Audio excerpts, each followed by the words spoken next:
Gani Adams forms as Sultan of Sokoto backs the implementation of Sharia courts in the southwest.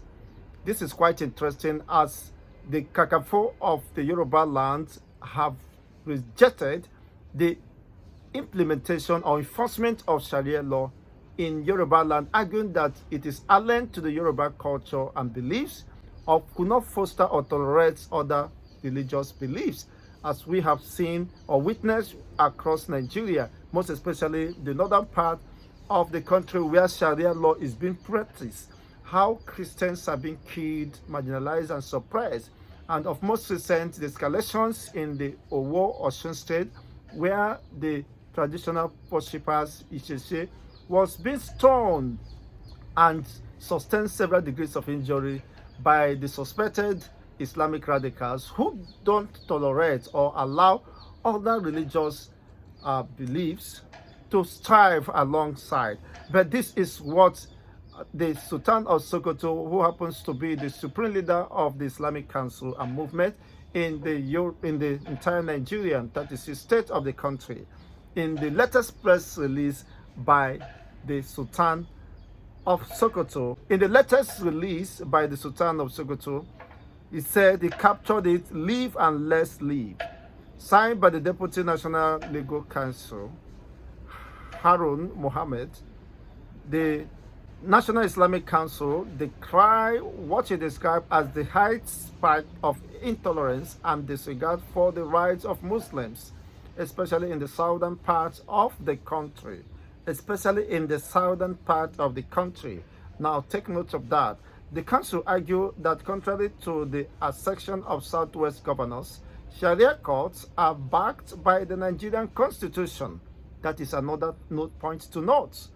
Now, the intervention by the National Supreme Council of the Islamic Movement comes on the back of festering controversies over the creation of Sharia court or panel in the southwest. You know, an independent arbitration panel court of Sharia was set up in Ekiti State, and they have resumed full operation. Concerns has been raised over the consequences or implication of this, as it's been perceived that Sharia or Islam radicalization or extremism does not encourage or allow cohabitation of other religious beliefs, just as we have seen in the latest release by the office of the Sultan of Sokoto. Live and let's live. Why not practice and implement this in the northern part where Sharia law is being practiced? Why are Christians not allowed to live in the north? Why are Christians not allowed to practice their religion in the north? Why does it not apply to the north? Live and let us live. Why is Sultan not condemning the nefarious activities, targets against the church, the buildings? It is countless church buildings that was set ablaze by Islamic extremisms, Islamic radicals, those who don't believe that every other religion matters. They consider them as infidels. They consider them as people that should be dealt with, or do away with. People that should be stoned and killed. But when it comes to South, you now deploying the West, or calling out the West, live and let's live. You should have shown example with the North. Then nobody will argue you when, especially you come to the South, especially as the Southwestern people are now rejecting or opposing this, because they have seen there is no religious tolerance in the North, that Christians are being killed, other religions are being massacred, burnt alive, and yet Sultan of Sokoto, who happens to be the supreme leader, has not called these people to question what is the brain behind their actions, that this negates the provision of the Constitution. And Islam does not support this. But oftentimes we have seen that the conspiracy of silence and the body language depicts otherwise, that these people directly or indirectly are backing the actions of these people. They might call them bandits, they might call them Boko Haram. What are they professing? They cite Islamic tenet of faith or Quran, recite Qurans while carrying out their dastard art. So if the issue, I have no issue with the live and let's live, of course, caption, but charity, they say, begins at home. If you have shown an example in Sokoto where there is religious tolerance, where people are allowed to preach in the streets or in any community in the north without being burnt down or shot dead.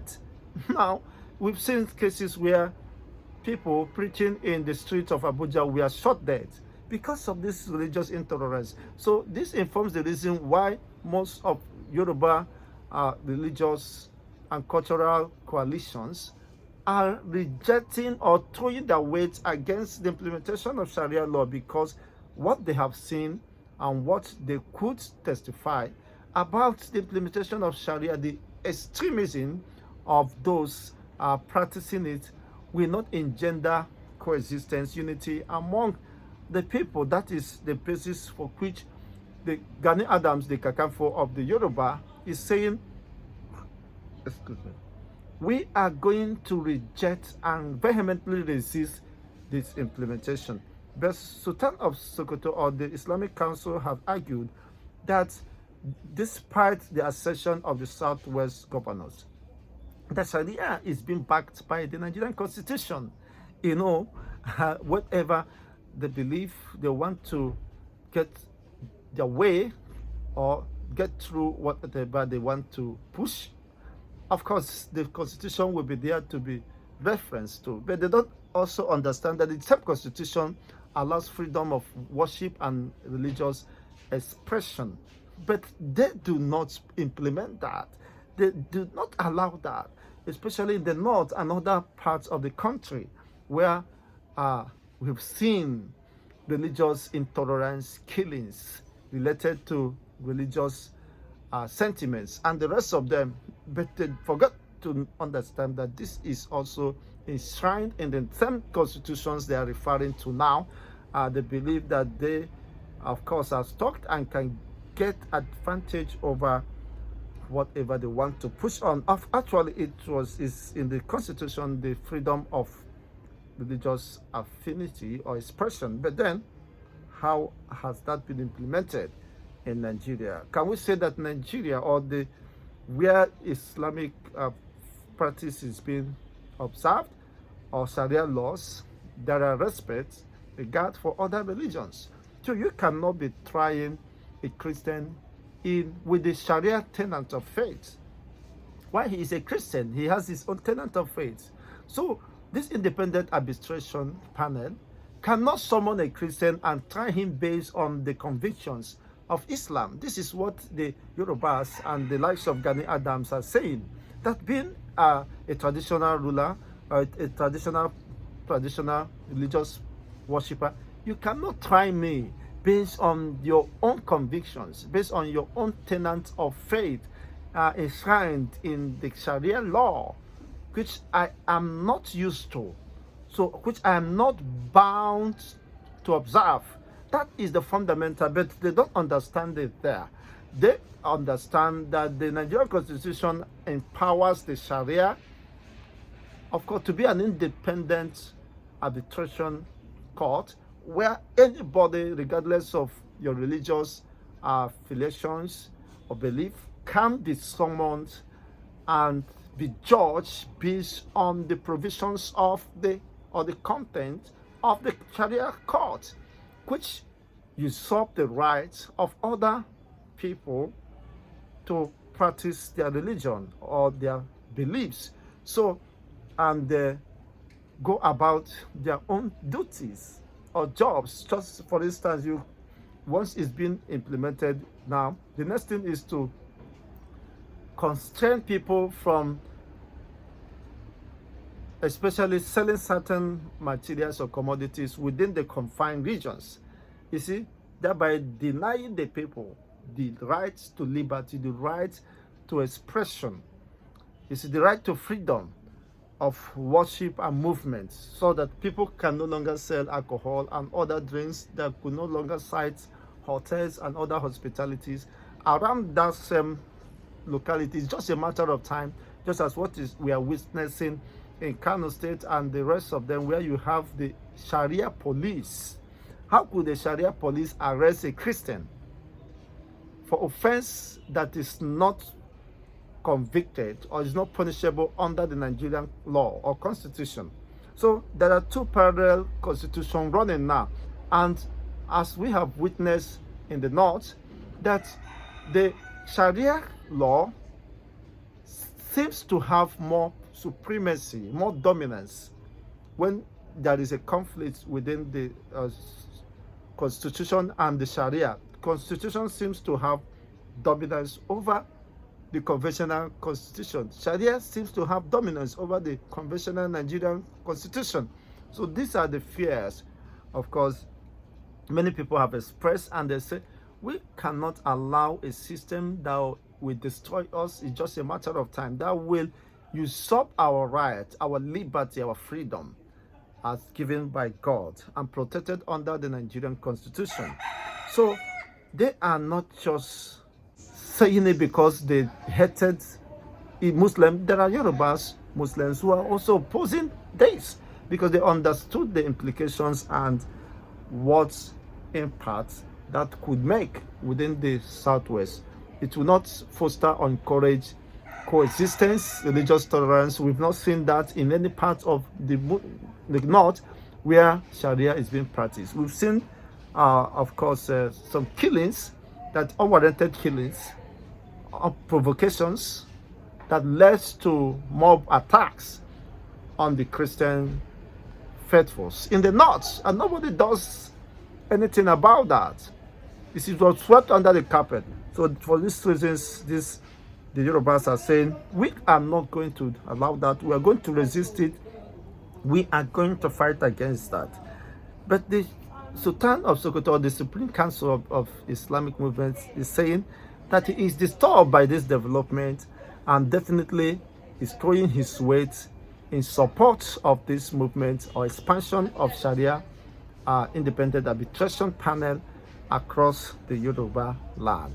And the Yorubas believe that this is another extension of the Fulani Caliphate, a subtle way of the expanding and expressing their exclusive dominance. They want to capture the Yorubas, and the only instrument they could use is to project Sharia, limit the Yoruba culture, hamper the expression of people, and over time, Yoruba will be subjugated, just as is happening in Ilorin today, that is once known to be the Yoruba society, but now receives order and directives from the Sultan, from the Caliphate. So once there is an implementation of Sharia in Yoruba land, orders will be received, instructions will be taken directly from the Caliphate, the Sultan of Sokoto, so thereby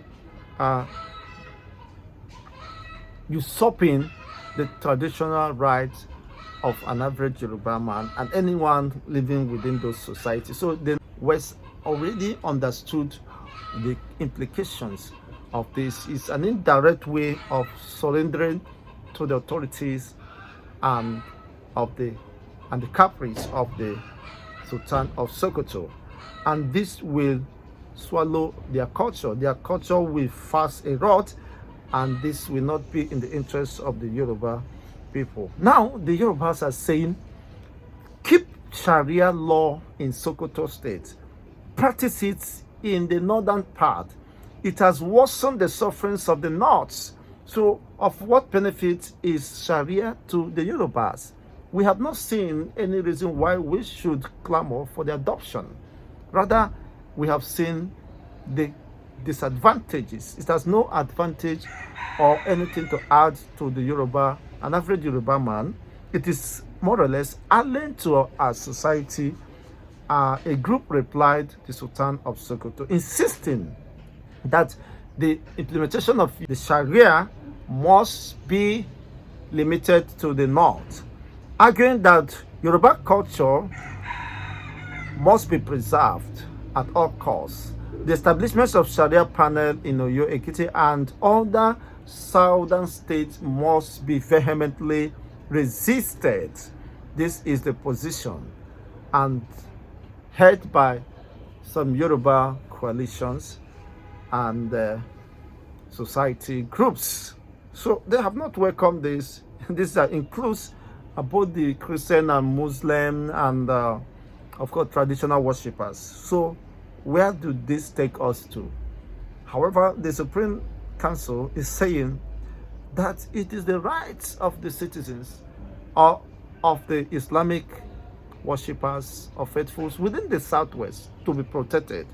Well, this is another argument, of course, that have ensued. But what above all this noise, people understood the implications that no, it's going to resurrect communal crisis, intolerance, and terrorism within the Yoruba land, and this could endanger the Yoruba people and their culture. So we don't want it. So if you want to force it on us, we are going to slug it out with you. It's a declaration of war if that becomes necessary. We must defend the Yoruba culture and heritage against any foreign invasions or enforcement of Sharia on us. We don't accept that. It is alleged to our culture, and you can't force what we don't accept. The minority of the Muslims within the Southwest cannot decide for the entire Southwesterner. If they want to practice extremism or Islamic fundamentals, let them go to the north. Well, this is an argument that have come to stay, and it's not going out any moment, any soon. And we hope that a lasting solution, a compromise will be reached in this regard. Otherwise, it will fuel more crises and more devastating consequences across board. But let's continue to watch as it goes down, because the battle line has been drawn. Sultan says it is a no-go area. Don't try to stop it, because it will be vehemently resisted. This group is saying, don't dare it to bring it to the Yorubaland, because it is alien to us. We don't accept it because of its attended implications we have witnessed across other states where it's been practiced. It does not foster progress or unity or coexistence or tolerance among the Yorubas, and as such endangers the Yoruba culture and people. We don't accept it, and there is no any argument about that. Take it to your Sokoto and practice it there. Limited to that point. For the Yorubas, it is a no for us. Thank you once again for watching. Let's get to know your own take regarding this perspective.